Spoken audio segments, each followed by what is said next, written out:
देखिए श्वेता, एक ताज़ा जानकारी भी देना चाहूँगा। इस वक्त जो साउथ ब्लॉक में रक्षा मंत्री राजनाथ सिंह की तीनों सेना प्रमुखों और सीडीएस जनरल अनिल चौहान के साथ बैठक थी, वो 2 घंटे चली। बैठक अब खत्म हो गई, 10 बजे शुरू हुई थी और 12 बजे बैठक। एक सवाल मैं उस बैठक को लेकर आपसे पूछना चाहती हूँ। आमतौर पर रक्षा मंत्री की जब मुलाकात, और वो तस्वीर मैं चाहूंगी कि हम उसको साथ में दिखाएं, वो सब कॉम्बैट्स में है, कॉम्बैट वर्दी में उस बैठक में मौजूद है।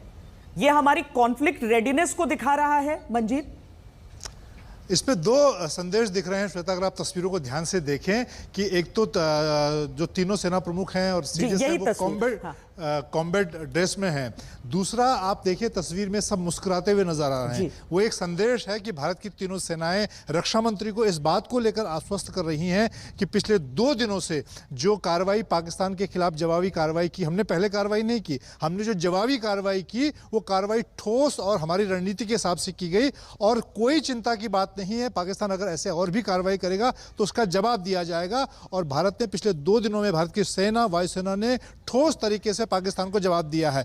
कॉम्बैट ड्रेस में बैठने का मतलब यह है साउथ ब्लॉक में कि न सिर्फ ग्राउंड पे हमारे जो जवान, एयरमैन, सेलर से लेकर अधिकारी जो ग्राउंड पर ऑपरेशन को अंजाम दे रहे हैं, बल्कि साउथ ब्लॉक में जो हमारा मुख्यालय है सेना का, वहां पर जो हमारे कमांडर बैठे हैं वो भी 24 घंटे रेडी हैं, ग्राउंड से लेकर साउथ ब्लॉक तक ऑपरेशन को मॉनिटर कर रहे हैं। और जो रक्षा मंत्री और तीनों सेना प्रमुख, रक्षा सचिव R K. Singh, CDS general Chauhan मुस्कुरा कर ये फोटो खिंचवाने का मतलब ये है कि हमने पाकिस्तान के खिलाफ जो प्रोफेशनल तरीके से हमारी आर्मी ने ऑपरेशन किए हैं वो सक्सेस रहे हैं। और हम देशवासियों को ये आश्वस्त करना चाहते हैं कि चिंता की कोई बात नहीं है।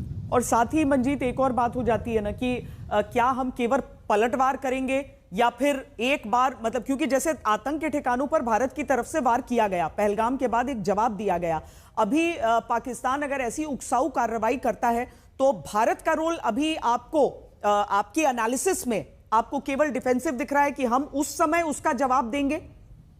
बिल्कुल नहीं श्वेता, डिफेंसिव तो पाकिस्तान की कार्रवाई पे हम हैं, लेकिन ऑफेंसिव ऑपरेशन, क्योंकि अभी सरकार ने इस बात को साफ किया है कि ऑपरेशन सिंदूर अभी जारी है और हमारे पास जो 21 आतंकी ठिकानों की जो एक्टिव ठिकाने हैं, ऐसे तो पाकिस्तान में 40 से ज़्यादा आतंकी कैंप हैं, ट्रेनिंग कैंप हैं, उनके लॉन्च पैड हैं, लेकिन इफेक्टिव जो कैंप जहां पर लगातार लश्कर और जैश के आतंकी भारत में आतंकी गतिविधियां फैला रहे हैं, उसके अलावा बहावलपुर आतंकी अड्डा और मुरीद के दोनों लश्कर के जो मुख्यालय नेस्तनाबूद होने के बावजूद उनकी जो लीडरशिप है वो भी अभी जीवित है।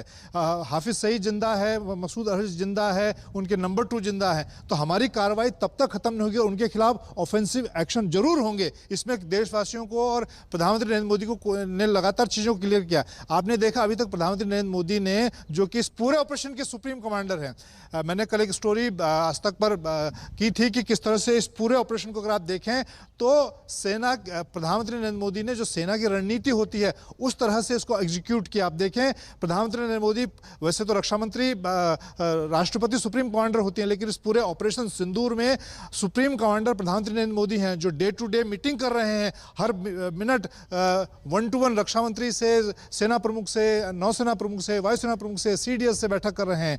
उनके बाद इसके जो प्लानर हैं वो NSAG डोभाल ने, जो लगातार पूरी प्लानिंग रॉ के साथ मिलकर इसकी प्लानिंग